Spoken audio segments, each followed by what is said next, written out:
হাই বন্ধুসকল, আপোনালোকক আমাৰ ইউটিউব চেনেলৰ অন্য এটা ভিডিঅ'লৈ স্বাগতম জনালোঁ। বন্ধুসকল, ছেকেণ্ড লিষ্টত ঘৰৰ নাম আহিবলৈ হ'লে যিহেতু প্ৰথম লিষ্টৰ যিসকল আছিলে চৰকাৰী ঘৰৰ হিতাধিকাৰী, যিসকলে পাবলগীয়া আছিলে লিষ্টত নাম আহিছিলে, সেইসকলৰতো প্ৰথম কিস্তি সোমাই গ'ল 19 তাৰিখে। 19 তাৰিখৰ পৰা আৰম্ভ হৈ এতিয়ালৈকে সোমাই আছে আৰু কিছুমানৰ নাই সোমোৱা, অতি সোনকালে সোমাব এসপ্তাহমানৰ ভিতৰত। আৰু চাওক, যিসকলে নেপালে ঘৰ বা যিসকলে ছেকেণ্ড লিষ্টত যিসকলৰ নাম আহিব বা যিসকলৰ ঘৰত জীৱিকা সখী গৈছে জিঅ' টেকিং কৰিবলৈ বা নিজে জিঅ' টেকিং কৰি দিব, তাৰ কাৰণে এইখন ফৰ্ম আপোনালোকে ফিল আপ কৰিব লাগিব। এই ফৰ্মখন ফিল আপ কৰিলে আপোনালোকে ছেকেণ্ড লিষ্টত আপোনালোকৰ নাম আহিব। আৰু এটা কথা বন্ধুসকল, আপোনালোকে এইটো কথা মন কৰিব, এই ফৰ্মখন আপোনালোকে নিজে ফিল আপ কৰিব নালাগে, আপোনালোকক জীৱিকা সখীয়ে ফিল আপ কৰি দিব আৰু এটা এপছ আছে, এপছত আপলোড কৰিব। আৰু আপোনালোকে চাওক, এই ফৰ্মখন কি আছে মানে বহুতে নাজানে। ফৰ্মখনটো বাইদেৱে জীৱিকা সখী বাইদেৱে ফিল আপ কৰি দিয়ে, বহুতে নাজানে যে কি ফিল আপ কৰিছে বা তাত কি আছে। মই আপোনালোকক সেইটো কথা কৈ দিছোঁ। আৰু এইখন আপোনালোকে কোনো পধ্যে আপোনালোকে ফিল আপ কৰিব নালাগে আৰু আপোনালোকক নিদিয়েও। আপোনালোকৰ হাতত জীৱিকা সখীয়ে নিজে লৈ যাব, জীৱিকা সখীয়ে নিজে ফিল আপ কৰি নিজে আপলোড কৰিব আৰু নিজে লগত লৈ যাব। আপোনালোকে একো কৰিব নালাগে, খালি আপোনালোকক কৈ দিছোঁ ইয়াত কি আছে মানে, বা কি ফিল আপ কৰিছে বা কি ভৰাইছে। ইয়াত প্ৰথমতে পৰিয়ালৰ মুৰব্বীজনৰ নাম ভৰাব, অৰ্থাৎ যাৰ নামত ঘৰৰ কাৰণে এপ্লাই কৰিব বা যাৰ নামত ৰেচন কাৰ্ডখন আছে তেওঁৰ নাম প্ৰথমতে লিখিছে। ইয়াৰ পিছত যদি আপোনালোকৰ ঘৰত 3-4 হুইলাৰ আছে, অৰ্থাৎ যদি গাড়ী আছে 3চকীয়া বা 4চকীয়া বাহন, 3চকীয়া বা 4চকীয়া যদি গাড়ী আছে তেন্তে য়েছ দিছে, নহ'লে ন' দিছে। বয়স লিখিছে ইয়াত। আৰু 3টা 4চকীয়া, 3-4চকীয়া কৃষি সঁজুলি যদি কিবা আছে, যন্ত্ৰচালিত, যদি কিবা ট্ৰেক্টৰে হওক পাৱাৰ টিলাৰ হওক তেনেকুৱা ধৰণৰ কিবা আছে তেন্তে য়েছ দিছে, নহ'লে ন' দিছে। ইয়াত আধাৰ ষ্টেটাছ, আধাৰ আছে নে নাই আপোনালোকৰ, য়েছ নে ন', যদি আছে য়েছ দিছে, নহ'লে ন' দিছে। আধাৰৰ কথাও ইয়াত ভৰোৱা হৈছে। পৰিয়ালৰ কোনো সদস্যৰ KCC ক্ৰেডিট কাৰ্ড যদি আছে তেতিয়া য়েছ দিছে, ভৰাইছে। আৰু ক্ৰেডিট কাৰ্ডৰ ইয়াত লিমিটটো দি দিছে 25,000 বা 50,000, যিটো লিমিট হয় সেইটো দি দিছে। আৰু যিসকলৰ নাই সেইসকলে নালাগে বা ভৰোৱা নাই। ইয়াত আধাৰ লিংক ফোন নং, আপোনালোকৰ যিটো আধাৰ নম্বৰত মোবাইল নম্বৰ আছে, আধাৰ কাৰ্ডৰ সৈতে লিংক হৈ আছে, সেই নম্বৰটো ইয়াত ভৰাইছে।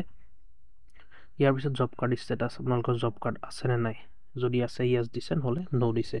আৰু জব কাৰ্ডখন থাকিবই লাগিব, তেতিয়াহে আপোনালোকে চৰকাৰী ঘৰ লাভ কৰিব। আৰু যিসকলৰ জব কাৰ্ড নাই আপোনালোকে কি কৰিব, অলৰেডি মই ভিডিঅ' বনোৱা আছে, আপোনালোকে ভিডিঅ'টো চেনেলটোত ভিজিট কৰি ভিডিঅ'টো চাই ল'ব, বা যদি জব কাৰ্ড ডাউনলোড কৰিবলগীয়া হয় কেনেকৈ ডাউনলোড কৰিব আপোনালোকে চাই ল'ব, মই ভিডিঅ' অলৰেডি বনোৱা আছে। তাৰপিছত জব কাৰ্ডৰ নম্বৰটো তলত দিব লাগিব। ইয়াৰ পিছত এনি মেম্বাৰ আৰ্নিং মোৰ দেন 50,000 পাৰ মান্থ, যদি পৰিয়ালৰ কোনো সদস্য মাহিলী উপাৰ্জন 15,000 টকা বা তাতকৈ অধিক কৰিছে তেন্তে য়েছ দিব, নহ'লে ন' দিব। জেণ্ডাৰটো ইয়াত চিলেক্ট কৰিব। ইয়াৰ পিছত any member paying income tax, যদি আপোনাৰ পৰিয়ালৰ কোনোবাই টেক্স দি আছে তেন্তে য়েছ দিব, নহ'লে ন' দিব। ছ'চিয়েল কেটেগৰী যিটো হয় সেইটো SC ST নেও আদাৰ বা OBC ইয়াত সেইটো ফিল কৰিব। তাৰপিছত কোনো সদস্যই পোচাদাৰী কৰ পৰিশোধ কৰে নেকি, এনি পেয়িং প্ৰফেশ্যনেল টেক্স যদি আছে কোনোবাই দিছে তেন্তে য়েছ দিব, নহ'লে ন' দিব। মেৰিটেল ষ্টেটাছ ইয়াত বিবাহিত বা অবিবাহিত সেইটো চিলেক্ট কৰিব। আৰু ইয়াৰ পিছত আছে আপোনাৰ পৰিয়ালৰ 2.5 একৰ বা তাতোতকৈ জলসিঞ্চন মাটিৰ অধিকাৰী যদি আছে য়েছ দিব, নহ'লে ন' দিব। ইয়াৰ পাছতে সদস্যৰ সংখ্যা ভৰাব। ইয়াত মুৰব্বীকে ধৰি সদস্যৰ সংখ্যা কেইজন সদস্য আছে আপোনালোকৰ ঘৰত সেইটো ফিল কৰিব। ইয়াৰ পিছত number of member having Aadhaar card থকা সদস্যৰ সংখ্যা কিমান হয়, যদি গোটেইকেইজনৰে আছে গোটেইকেইজনৰে ভৰাব, যদি যিজনৰ আছে মানে সেইজনৰ ভৰাব। তাৰপিছত আধাৰ লিংক বেংক পাছবুক যদি আছে সেই য়েছ দিব, নহ'লে ন' দিব। এইটোতো চবৰে থাকিবই লাগিব, নহ'লে পইচা নোসোমাব। তাৰপিছত আহি গ'ল ৰুম, কিটচেন, কোঠাৰ সংখ্যা, পাকঘৰ, সেইকেইটা ফিল কৰিব ইয়াত। কোঠাৰ, পাকঘৰ বা ৰুমৰ সংখ্যা কেইটা ৰুম আছে, লাগিলে কেঁচা ঘৰেই হওক। ইয়াৰ পিছত আহি গ'ল এইফালে হিতাধিকাৰী মাটিৰ প্ৰকাৰ, মাটি কেনেকুৱা, নিজৰ মাটি নে, চাহ বাগিচাৰ লাইনৰ নে, ভূমিহীন নে, ইয়াত এইটো ফিল কৰিব। আৰু ইয়াত আছে জৰীপ কৰা ঘৰৰ মালিকী স্বত্ব, নিজা ঘৰ নে ভাড়াতীয়া নে চাহ বাগিচাৰ কোৱাৰ্টাৰ, ক'ত বসবাস কৰে সেইটো ফিল কৰিব। ইয়াৰ পিছত ইয়াত আহি গ'ল বেৰৰ প্ৰকাৰ, ঘৰত আপোনালোকৰ যে বেৰ আছে এতিয়া বৰ্তমান পকাৰ বেৰ আছে নে কেঁচা বেৰ আছে সেইটো ফিল কৰিব, নে চাহ বাগিচাৰ কোৱাৰ্টাৰ হয় সেইটো ফিল কৰিব। লেট্ৰিনৰ সুবিধা আছেনে নাই সেইটো ফিল কৰিব, এইটোতো আছে নিশ্চয় চবৰে ঘৰত। আৰু হাউচিং উইদাউট শ্বেল্টাৰ, আশ্ৰয়হীন পৰিয়াল, যদি আশ্ৰয়হীন পৰিয়াল হয়, যদি আপোনালোকৰ কোনো ঘৰ নাথাকে তেতিয়া য়েছ কৰিব, ঘৰ নাথাকে আশ্ৰয়হীন মানে কোনো ঘৰ চৰ নথকা তেতিয়া য়েছ কৰিব, নহ'লে ন' কৰিব। ইয়াৰ পিছত মেইন চ'ৰ্চ অফ ইনকম, আয়ৰ মূল উৎস কি হয় মানে চলি যে আছে আপোনালোকে ইনকাম কৰি, সেইটো কিহৰ পৰা চলি আছে, কি নে ব্যৱসায়ী নে চাকৰি নে অন্যান্য যিটো হয় ইয়াত সেইটো ফিল কৰিব।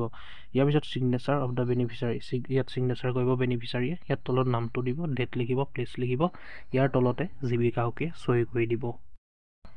ইয়াত তলতে জীৱিকা সখীয়ে চাইন কৰিব, দেখিছে আপোনালোকে ছিগনেচাৰ অফ দ্য কমিউনিটি কাৰ্ড্ৰি, ইয়াত সেই ঘৰটোত ওপৰতে জীৱিকা সখীয়ে চাইন কৰিব, তাৰপিছত ডেট এণ্ড প্লেচ ছাইডত লিখিব, লিখি আৰু অনলাইনতো কিছুমান বস্তু ফিল কৰিব। ইয়াৰ পৰা চাইজ PMAYGৰ এটা এপছ আছে মোবাইলত, সেই এপছটোত সেইটো ফটো মাৰি সকলোখিনি ফিল কৰি এই ফৰ্মখন ফটো মাৰি আপলোড কৰিব লাগিব। আপলোড কৰি দিব, সকলো কাম জীৱিকা সখীয়ে কৰি দিব বন্ধুসকল। এতিয়া গম পালে নিশ্চয়, মই আপোনালোকক দেখুৱাই দিলোঁ ফৰ্মখন জীৱিকা সখীয়ে ফিল কৰিব সকলোখিনি, মই আপোনালোকক দেখুৱাই দিলোঁ ইয়াত কি ভৰাই কি ফিল কৰে। গতিকে গম পালে ভিডিঅ'টোত নিশ্চয় আপোনালোকে বুজি